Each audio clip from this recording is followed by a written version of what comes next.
Good morning, it's Bob, and it's October the 11th already.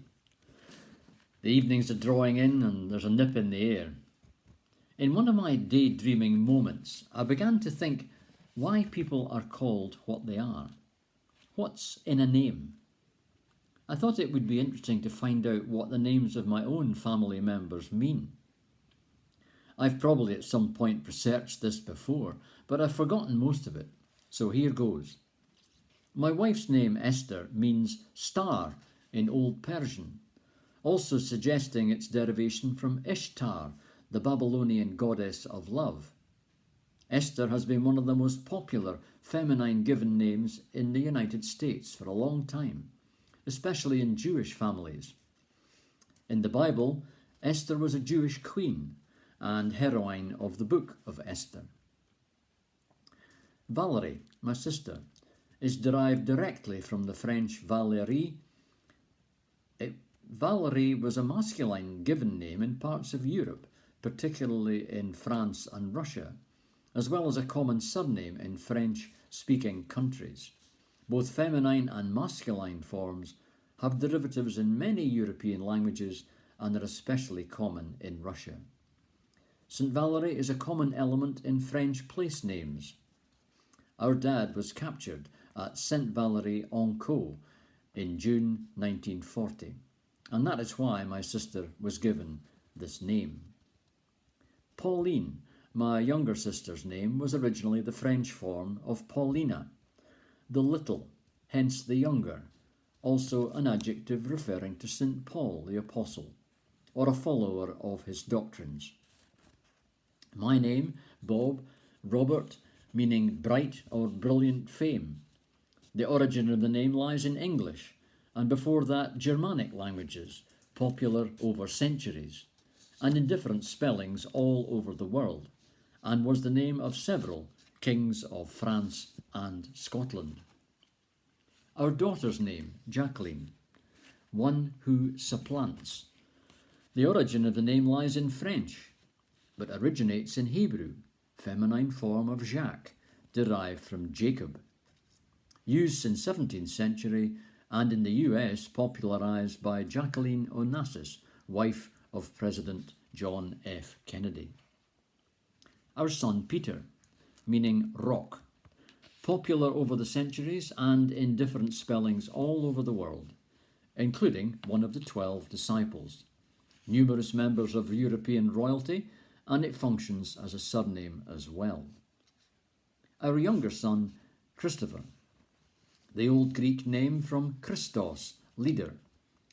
P-H-E-R, fer, meaning to bear or follow, bearing Christ or follow the leader. A long time after the death of Christ, Christians bore the name to signify closeness to their leader. My sister-in-law is called Wendy because she was born in J.M. Barrie's birthplace in Kirriemuir, the older sister in the author's play Peter Pan. But actually the name on her birth certificate is Gwendolyn, because when she was born the registrar would not accept Wendy as a proper name. But why Wendy? The story goes the children in the story could not pronounce the word friend, but it came out as Fwendy. As to the spiritual meaning, there are many different interpretations: purity, innocence, and grace, while others see it as a symbol of courage and strength. No, the name Wendy was not invented for Peter Pan, but J.M. Barrie is credited with having popularised the name. I dare say that most of us don't even know what our names mean. You might want to do some research to discover that. The Hebrews of the Bible always named their children for a particular purpose or a meaning. The Jews are very careful in choosing a name for a baby. They gave it much thought. They chose a name for a baby usually for its meaning in God, to acknowledge his gift, or to express some hope or aspiration in him. The name always meant something, and they were aware of its significance for each particular child. There is one thing in our lives over which we have little control: our names. We were given names by our parents before we even knew who we were. Some of us were named for our parents, as in the case of a number of US boys who are named from their fathers and must go through life carrying the name Junior behind their name. How unfortunate for many of them. Some of us were named for a Bible character, or royalty, or a historical figure, or a movie or television personality.